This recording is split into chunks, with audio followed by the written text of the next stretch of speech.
ഇന്നല്ലാഹ തീർച്ചയായും അല്ലാഹു ലാ യുഹിബ്ബു അവൻ ഇഷ്ടപ്പെടുകയില്ല മൻ കാന മുഖ്താലൻ ഫഖൂറ ആരാണോ മുഖ്താലായിട്ടുള്ളത്. എന്താണ് മുഖ്താൽ എന്ന് പറഞ്ഞാൽ? മുഖ്താൽ എന്ന് പറഞ്ഞാൽ അവൻ അഹങ്കാരി എന്നാണ്. അഹങ്കാരി എന്നാണ് അതിന്റെ അർത്ഥം. സല്ലല്ലാഹു അലൈഹി വസല്ലം പറഞ്ഞു ഇയ്യാക വൽ ഇസ്ബാൽ ഫഇന്നഹു മിനൽ മഖീല. നീ നെരിയാണിക്ക് താഴെ വസ്ത്രം പോകുന്നത് ശ്രദ്ധിക്കണം, ആ കാര്യം നീ സൂക്ഷിക്കണം. ഫഇന്നഹു മിനൽ മഖീല, അത് അഹങ്കാരത്തിൽപ്പെട്ടതാണ്. നെരിയാണിക്ക് താഴെ വസ്ത്രം ധരിക്കുന്നത് നീ ശ്രദ്ധിക്കണം. ഫഇന്നഹു മിനൽ മഖീല, അത് അഹങ്കാരത്തിൽപ്പെട്ടതാണ്. നബി സല്ലല്ലാഹു അലൈഹി വസല്ലമയുടെ വേറെ ഹദീസുകൾ വന്നിട്ടുള്ളതാണ് അഹങ്കാരത്തോടെ വസ്ത്രം വലിച്ചു വെച്ചവൻ അത് അവന്റെ കഅബ അത് നരകത്തിലാണ്. വമാ അസ്ഫല മിനൽ കഅബൈനി ഫിന്നാർ, നെരിയാണിക്ക് താഴെ പോയത് നരകത്തിലാണ് എന്ന് നബി സല്ലല്ലാഹു അലൈഹി വസല്ലം പറഞ്ഞപ്പോൾ ചില ആളുകൾ പറയാറുണ്ട് ഞാൻ അഹങ്കാരമില്ലാതെ താഴ്ത്തിയിട്ടതാണ് എന്ന്. ഈ ഹദീസ് നോക്കൂ, ഞങ്ങൾ താഴ്ത്തിയിടരുത്, അത് അഹങ്കാരത്തിൽപ്പെട്ടതാണ്. കാരണം നബി സല്ലല്ലാഹു അലൈഹി വസല്ലമയുടെ കൽപ്പന ഒഴിവാക്കുക എന്നുള്ളതാണ് അഹങ്കാരം. അബൂബക്കർ സിദ്ദീഖ് റളിയല്ലാഹു അൻഹു അദ്ദേഹത്തിൻ്റെത് എന്താണ്, വിശപ്പുണ്ടായാൽ ചിലപ്പോൾ വയറൊട്ടിയാൽ അറിയാതെ താണുപോകും. അതാണ് അബൂബക്കർ സിദ്ദീഖ് റസൂലുള്ളാഹിനോട് ചോദിച്ചപ്പോൾ റസൂലുള്ളാഹി അത് അറിയാതെ പറ്റിപ്പോകുന്നതല്ല, അഹങ്കരിച്ചുകൊണ്ട് ചെയ്യുന്നതല്ലോ എന്ന് പറഞ്ഞിട്ടുള്ളത്, അല്ലാതെ കരുതി കൂട്ടി ചെയ്യുന്നതിനല്ല. ഇബ്നു ഉമർ റളിയല്ലാഹു അൻഹുവിനോട് നബി സല്ലല്ലാഹു അലൈഹി വസല്ലം കയറ്റി കൊടുക്കാൻ പറഞ്ഞു. പിന്നെ കയറ്റി കൊടുക്കാൻ പറഞ്ഞു. ഇബ്നു ഉമർ പറഞ്ഞു പിന്നെ അതിന് റസൂലുള്ളാഹി പറഞ്ഞത് ഞാൻ താഴ്ത്തിയിട്ടില്ല. ഇസ്റത്തുൽ മുഅ്മിനി ഇലാ അൻസാഫി സാഖൈഹി, മുഅ്മിനിന്റെ വസ്ത്രം അവന്റെ കണങ്കാലിന്റെ പകുതി വരെയാണ്, അതായത് കാൽപാദവും കാൽമുട്ടിന്റെയും നടുവിൽ, അവിടെയാണ് മുഅ്മിനിന്റെ വസ്ത്രം. എന്നിട്ട് നബി സല്ലല്ലാഹു അലൈഹി വസല്ലം പറഞ്ഞു നെരിയാണി വരെ ഉള്ളതിന് കുഴപ്പമില്ല. അപ്പൊ നമുക്ക് ഇളവ് കിട്ടിയിട്ടാണ് ഇവിടം വരെ ആയിട്ടുള്ളത്, നെരിയാണി വരെ ആയിട്ടുള്ളത്. അപ്പൊ ഇനിയും ഇളവില്ല, അതിന് താഴെയുള്ളത് നരകത്തിലാണെന്നാണ് നബി സല്ലല്ലാഹു അലൈഹി വസല്ലം പറഞ്ഞിട്ടുള്ളത്. അപ്പോ ഈ ഹദീസ് നോക്കൂ, നീ നെരിയാണിക്ക് താഴെ വസ്ത്രം ധരിക്കരുത്, അത് അഹങ്കാരത്തിൽപ്പെട്ടതാണ്. അപ്പൊ അള്ളാഹു പറയുന്നു ഇന്നല്ലാഹ ലാ യുഹിബ്ബു മൻ കാന മുഖ്താലൻ, അള്ളാഹു മുഖ്താലിനെ ഇഷ്ടപ്പെടുകയില്ല.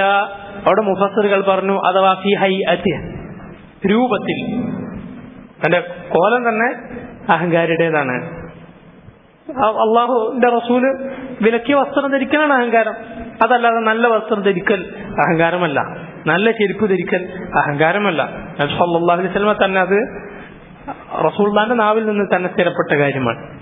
എന്നാൽ അള്ളാഹുവിനെ ധിക്കരിക്കുന്ന നിലക്കുള്ള വസ്ത്രം, ഒരാൾ പട്ടുവസ്ത്രം ധരിക്കുകയാണ് ഒരു പുരുഷൻ, അയാൾ എന്താണ്? അഹങ്കാരിയാണ്. നെരിയാണിക്ക് താഴെയുള്ള വസ്ത്രം ധരിക്കുകയാണ്, അയാൾ അഹങ്കാരിയാണ്. ആ ഹറാമിനെ കുറിച്ച് അയാൾ അറിയാതെ ധരിച്ചാലല്ല, അറിഞ്ഞുകൊണ്ട് ധരിച്ചാൽ. ഇങ്ങനെ ഈ വിഷയത്തിന്റെ ഒരു ഹുക്കുമേ അയാൾക്ക് അറിയില്ല, ഇപ്പൊ അയാൾ അഹങ്കാരിയാണെന്ന് പറയാൻ സാധിക്കില്ല. അറിഞ്ഞാൽ മാറ്റുന്ന ആളാണെങ്കിൽ, അറിഞ്ഞിട്ടും ചെയ്യുകയാണെങ്കിൽ അയാൾ അഹങ്കാരിയാണ്. അതാണ് ഇമാം മാലിക്കിന്റെ ഒരു സംഭവം ചില പണ്ഡിതന്മാർ ഉദ്ധരിച്ചിട്ടുണ്ട്.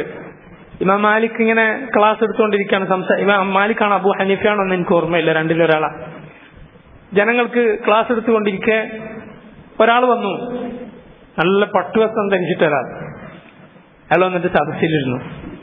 അപ്പൊ ഇത് ഇമാമിന്റെ സംസാരത്തിൽ ചില ലഹ്ന് വരുന്നുണ്ട്. എന്ന് പറഞ്ഞാൽ അറബി ഭാഷയിലെ നഹ്വുണ്ടല്ലോ, ഗ്രാമർ, അതിൽ ചെറിയ തെറ്റുകളൊക്കെ ഇമാമിന്റെ സംസാരത്തിൽ വരുന്നുണ്ട്. അങ്ങനെ പറ്റുമല്ലോ, സംസാരിക്കുമ്പോൾ ചിലപ്പോ ഗ്രാമറൊന്നും ചിലപ്പോൾ എല്ലാവർക്കും എല്ലാ സമയത്തും പാലിക്കാൻ കഴിയണമെന്നില്ല. അപ്പൊ ഈ വന്നിരുന്ന ആളുണ്ടല്ലോ, പട്ടുവസ്ത്രം ധരിച്ചിരുന്ന ആള്, മൂപ്പര് പറഞ്ഞത്ര പിന്നെന്ന് ഈ ഇമാമിനെ നല്ലൊരു നഹ്വിന്റെ ഉസ്താദിന്റെ അടുത്തേക്ക് അയക്കാൻ ഇദ്ദേഹത്തിന്റെ ഉമ്മാക്കുപ്പാക്കും പൈസ ഉണ്ടായിരുന്നില്ലേ എന്ന് ഇയാള് പിന്നൊരു കമന്റ് പറഞ്ഞു. അപ്പൊ ഇമാം ഇദ്ദേഹത്തോട് പറഞ്ഞു, നിനക്ക് ഹലാലായ വസ്ത്രം ഏതാണ്, ഹറാമായ വസ്ത്രം ഏതാണ് എന്ന് പഠിക്കുന്നതാണ് നിനക്ക് നല്ലത്. നീ സെയ്ദ് അമ്രിനടിച്ചു, അമ്ര സെയ്ദിനടിച്ചു എന്ന് പഠിക്കുന്നതിനേക്കാളും. കാരണം അത് നഹ്വിലെ വളരെ പ്രധാനപ്പെട്ട, വളരെ അറിയപ്പെട്ടൊരു ഭാഗമാണ്. ബറബ സെയ്ദുൻ അമ്രൻ എന്ന് പറയുന്ന ഭാഗം. ബറബ ഫിഇൽ, സെയ്ദുൻ ഫാഇൽ ചെയ്താള്, അമ്രൻ അടികിട്ടിയാള്. അപ്പൊ മർഫൂഉം മൻസൂബും ഒക്കെ പഠിപ്പിക്കാൻ വേണ്ടി സെയ്ദിന് വമ്മാണ് കൊടുക്കുക, ഫായിലായതുകൊണ്ട്, പ്രവൃത്തി ചെയ്തായതുകൊണ്ട്. അമ്രിന് ഫത്ഹാണ് കൊടുക്കുക, അയാൾ മഫൂലായതുകൊണ്ട്. ഇത് വളരെ അറിയപ്പെട്ട അറബിയിലെ ഒരു പ്രയോഗമാണ്. ആ വിഷയത്തിൽ ഒരുപാട് കഥകൾ വരെ വന്നിട്ടുണ്ട്. എന്താണ് അമ്രിനെപ്പോൾ അടി കിട്ടുന്നത്, ജെയ്ദപ്പോൾ അടി കൊടുക്കുന്നത്, അങ്ങനെ വളരെ പ്രസിദ്ധമാണ്. അപ്പൊ ഇമാമ് പറഞ്ഞു, എനിക്ക് ഹലാലും ഹറാമും ഏതാണെന്ന് പഠിക്കലാണ് നല്ലത്, ദറബ സെയ്ദുൻ അമ്രുൻ എന്നൊക്കെ പഠിക്കുന്നതിനേക്കാളും എന്ന് അദ്ദേഹം മറുപടി പറഞ്ഞു. അപ്പൊ അങ്ങനെ രൂപത്തിൽ തന്നെ അഹങ്കാരിയാവൻ അള്ളാഹു ഇഷ്ടപ്പെടുകയില്ല. ഫഖൂറൻ, ഫഖർ എന്താ ഫഖർ പറയുക? പൊങ്ങച്ചം. അതെന്തിലായിരിക്കും? സംസാരത്തിലായിരിക്കും. മുഖ്താൽ ഫി ഹൈഅതി ഫഖൂറുൻ ഫി കലാമി, രൂപത്തിൽ അഹങ്കാരവും വാക്കിൽ പൊങ്ങച്ചവുമുള്ളവൻ, അടിമുടി അഹങ്കാരി, അങ്ങനെയുള്ളവരെ അല്ലാഹു സുബ്ഹാനഹു വ തആല ഇഷ്ടപ്പെടുകയില്ല. ഇതാണ് ഈ ആയത്ത്.